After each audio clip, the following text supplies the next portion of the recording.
السلام علیکم دوستو، امید کرتا ہوں سب خیر و عافیت سے ہوں گے۔ اللہ تعالیٰ کی قدرت سے یہ دنیا مالا مال ہے۔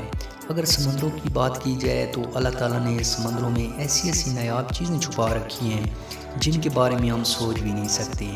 تو بات کرتے ہیں تھائی لینڈ سے تعلق رکھنے والا نوجوان کو سمندر میں ایسا کیا ملا جس کی وجہ سے وہ کھرب پتی بن گیا۔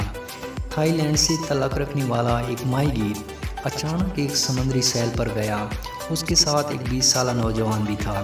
جب وہ سیل پر پہنچا تو اسے ایک چیز نظر آئی، تو اس نے وہ چیز اٹھا کر سیل پر لے آیا، تو وہ وہیل مچھلی کی قے تھی۔ تو اس نے اس قے کی بولی لگا دی۔ بولی سنتے ہی خریدار جمع ہونا شروع ہو گئے، تو اس نے یہ قے 2,10,000 برطانوی پاؤنڈ میں فروخت کر دی۔ اس قے کا وزن تقریباً 8 کلو گرام تک تھا۔ یہ خوشبودار قے ہوتی ہے اور اسے کئی مراحل سے گزارنے کے بعد مختلف خوشبو اشیاء بنائی جاتی ہیں، اور اسے زیادہ تر پرفیوم میں استعمال کیا جاتا ہے۔